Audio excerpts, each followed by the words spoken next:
Quarta-feira, 17 de julho. Deus está comigo em nome do Pai, do Filho e do Espírito Santo. Amém. Meus irmãos e irmãs, nós vamos continuar com o texto do profeta Isaías, lembrando que nós temos os primeiros, também em celebração hoje, os primeiros mártires que lançaram as sementes do Evangelho na terra de Santa Cruz, que são os beatos Inácio de Azevedo e seus 39 companheiros mártires, dentre eles portugueses e também espanhóis. Quando, depois desse momento de evangelização, eles são capturados pelos protestantes calvinistas franceses e sofrem o martírio em 15 de julho de 1570. Os 39 companheiros que iam na mesma nau, no mesmo navio, 31 portugueses e 8 espanhóis. Todos foram mortos por defenderem a fé católica. E para nós continuamos com o profeta Isaías, e o profeta continua fazendo o convite às pessoas para ouvirem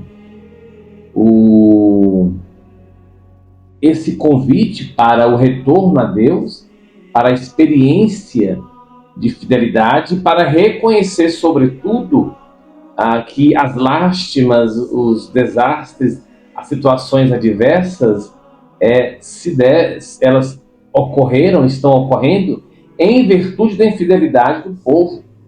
E aí a pergunta: mas acaso gloria-se o machado em detrimento do lenhador que com ele corta? É um jogo, Mas acaso gloria-se o machado, ou seja, é o machado que é glorificado em detrimento do lenhador, como se o lenhador não importasse?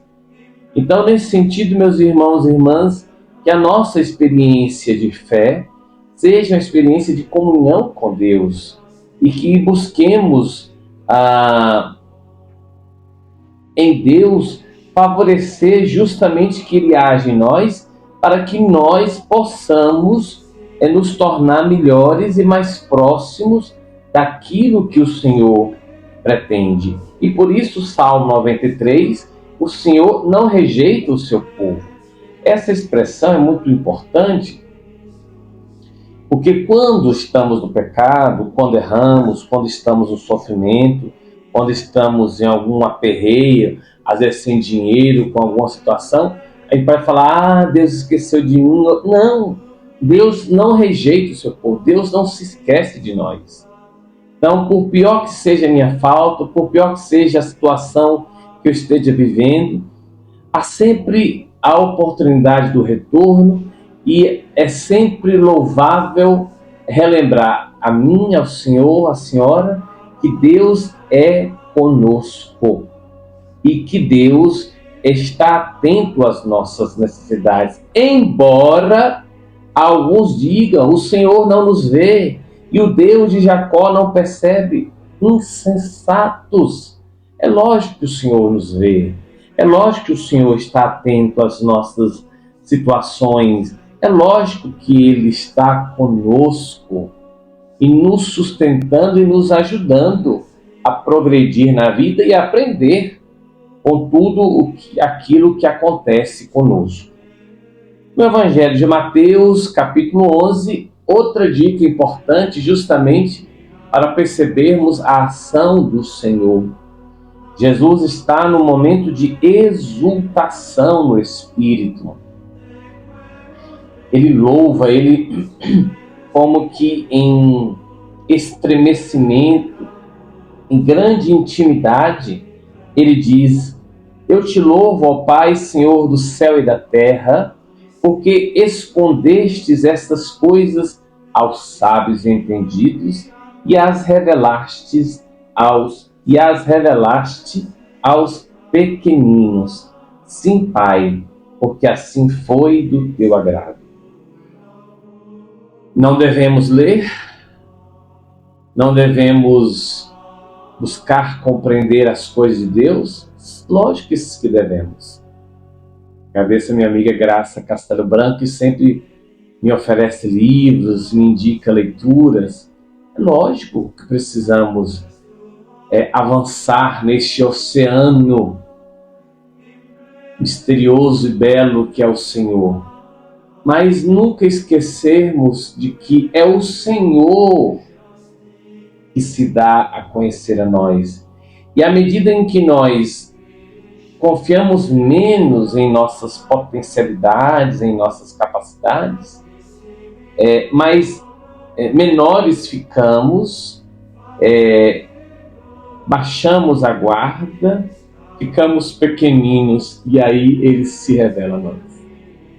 Mas quando ficamos cheios de nós mesmos, presos à nossa presunção, o Senhor resiste a esse tipo de coração.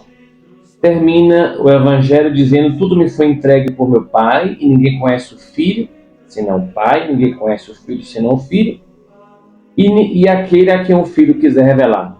Vai ser um ponto muito crucial, sobretudo no Evangelho de João, e isso é para toda a igreja, e também nos textos sagrados de Paulo. Sempre a igreja nos ensinou, sempre a igreja nos ensinou que o Senhor é que é o Salvador. Não vimos na segunda São Boaventura toda a sotologia cristocêntrica. Vimos ontem um título de Maria, Senhora do Carmo, que apesar de ser um título mariano, mas indica Maria apresentando o seu filho como Salvador.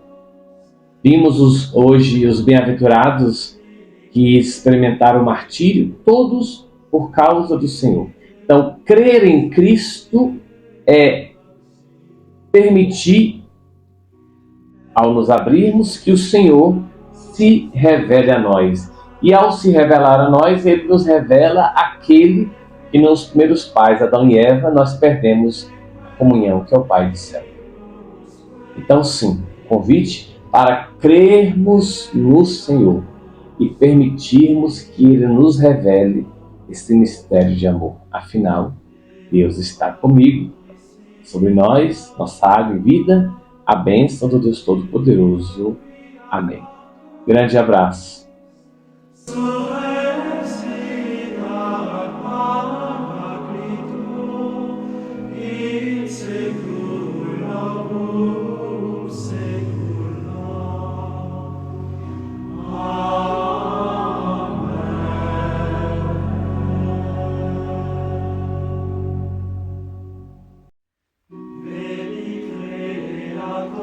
Spirit.